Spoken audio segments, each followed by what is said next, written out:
5 of the most popular crypto apps that I use, pros and cons. Hey guys, today I'm going to go over the top 5 apps that I'm using today for crypto purchases and investing. Let's go. So first is Coinbase. Coinbase is one of the largest apps available now. It has a great security model, has lots of different coin options. It's really good for a beginner because there's lots of education, videos. You can be paid to watch these videos and learn in the native coin that they're educating you on. Get referral bonuses based off of referring your friends and family. Cons with using Coinbase: centralized system. If the government wanted to seize crypto accounts, it'd be very easy for them to do that. So a lot of fees associated to buying and selling on Coinbase. Also, little to no interest on the crypto you hold. So not my favorite choice for holding crypto. Number 2, Celsius. Celsius is a New York-based app. What I like about it is it has security features that are more strict than other apps. They have 30 crypto options. They offer very good interest rates that are not fixed, meaning you don't have to stake your coin to get the good interest options. They have really good loan options as well. So you can get an under-collateralized loan with some interest rates as low as 1%, and you can go as much as 50% loan to value with higher interest rates. Con: not that many options for coins. Not very much educational options either. It's also centralized. With staking, I would be careful because if you stake your coins in the sense of for a loan and price of coins drop dramatically, you could have a margin call. And this is with all apps, so be careful. Hey guys, at the end of the video, I'll be explaining what a margin call is. So continue watching at the end and you'll see my explanation and some of the problems that can come from a margin call.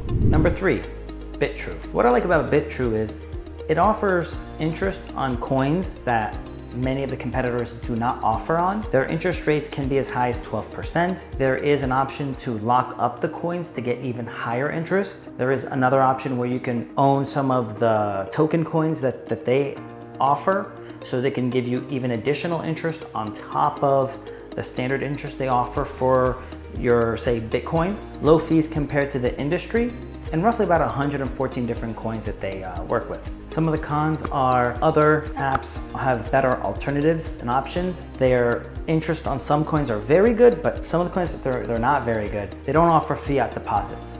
So you have to purchase on, let's say, Coinbase, Bitcoin, then transfer it over to Bitrue, which is good, but the con is now you paid a bunch of fees in the process, so even though you're earning more interest, it costs you a lot of money to bring it over, so you have to hold it for a long period of time to recoup that cost. Other platform offers more options. The interest on some coins are very good, but on others they're not, so you have to be very specific on what you're looking to put on the Bitrue app. So overall, very niche on what it offers interest on. So I do like that it offers interest on rare coins that are other rarities in the sense of other apps don't offer them. Number 4, Crypto.com. Now it's the app that you're gonna see plastered all over the UFC fights. It does have a good platform for beginners. Lots of different options. You can stake your coins to earn interest. It has a credit card,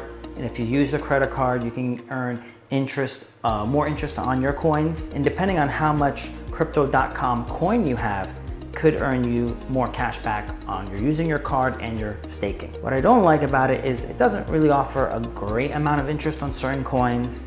The app is slow, it crashes often, and when the market went crazy and Bitcoin went down like 50% earlier this year, it was one of the slowest apps to work on. I was rushing, I was trying to buy more crypto on all these different platforms, and it was one of the slowest. So that's a big con for me.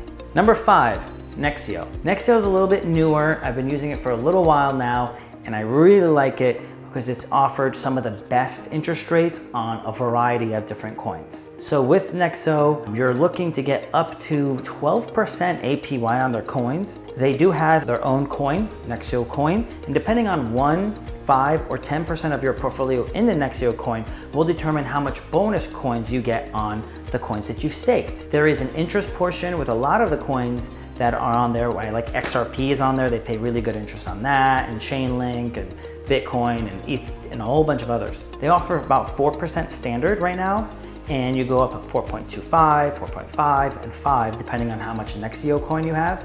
If you stake the coin, it's an additional 1.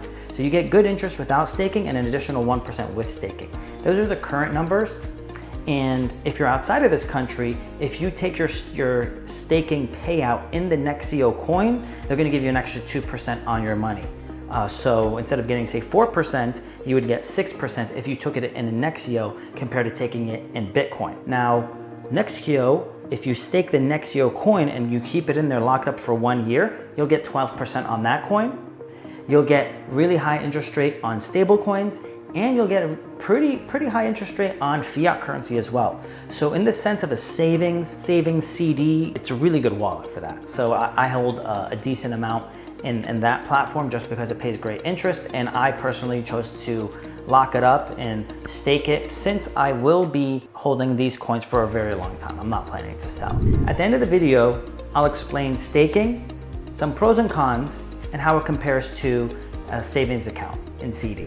Cons with using Nexio. There's multiple steps to maximize your interest rate. Interest is good, but I have to get Nexio coins, have a certain amount on the platform to get the maximum amount of interest. I then have to make sure that I'm also staking that coin to get even more interest.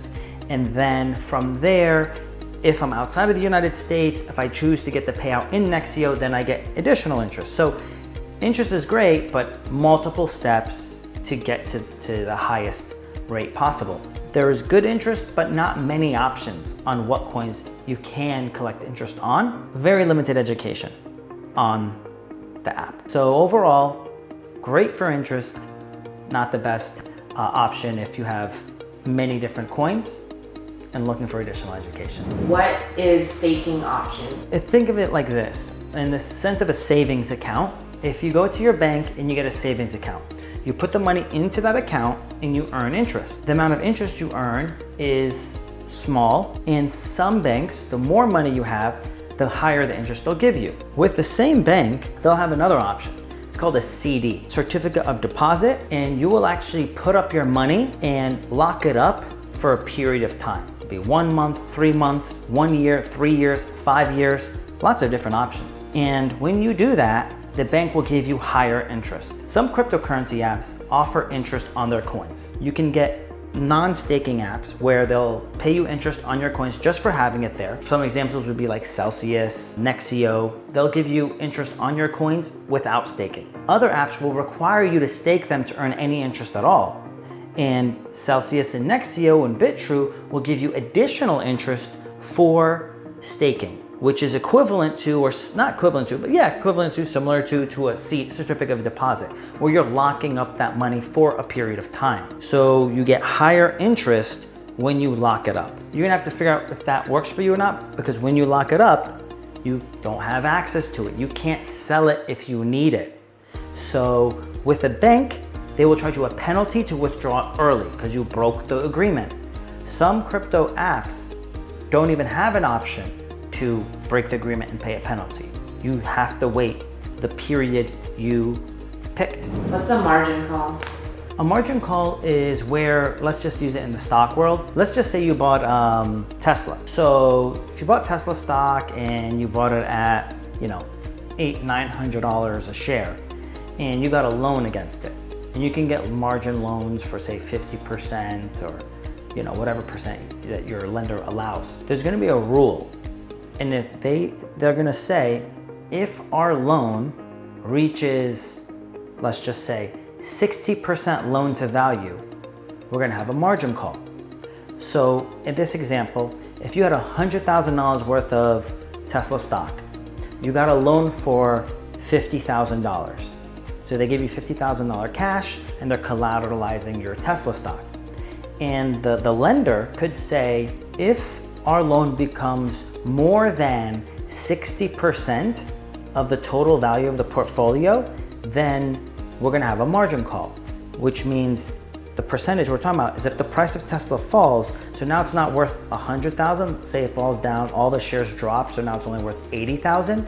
Well, $50,000 loan of 80,000 is over 60%. So they're gonna ask for a margin call, which means give me more money, put more cash in the account. So now between your cash and the total amount of Tesla you own brings our loan to a more conservative number. So now the lender has more collateral and can feel more comfortable. So you put in the money within a set amount of time. They're gonna say, you can have hours or you can have days. It depends on what the lender's rules are. If you do not put it in within the timeline that they have stated, you could have a margin call, which means they're gonna sell your Tesla stock for what it's currently worth and put the cash in your account, and they're gonna pay off their loan. Now, here are some problems with that. If you have a margin call, one, it could just be a temporary blip down as it goes up. So if you have a loan that's aggressive compared to the value of your portfolio, you can have a drop down for a crazy day and then, it bounces back up. In the crypto world, we see that all the time. Bitcoin dropped 30%, 50%. If you were on margin, you would definitely have a call. You would have to show up with a whole bunch of cash. A lot of people don't hold that much cash. So then they end up selling your coins at a deep, deep discount. So when you see it drop hard like that on the charts, what normally happens is there's all these triggers that will go on and the computers will start selling stuff. And now since they're being sold and at the same time, there's not enough people buying, it rockets down the price before it bounces up. They didn't set it up properly for it to catch itself. So now you sold your coins for like a record, hypothetically, they could sell your coins for like record lows where you were not prepared for that. And now the market will bounce back a few days later and could potentially be 20, 30% higher than where they sold your coins at. So it's not a good place to be in. Two, now your coins or stock were sold. So you have a taxable event. You didn't mean to sell them. You were waiting for a long-term capital gains, or you're waiting to basically never sell them. Well, they just sold them. And now you have to pay the tax on that. So once you actualize a gain, so if you sell your crypto, that is a taxable event and you have to put that on your tax return. So even if you buy it back, it doesn't roll it on. It's not rolled forward. You have to pay the tax at that period of time for what happened. It's unfortunate, can cause a lot of pain if you don't have things set up right. It's very painful. I've seen a lot of people be very unhappy with what happens there. So this is Pascal Corcus. You guys have a great day. See you next time.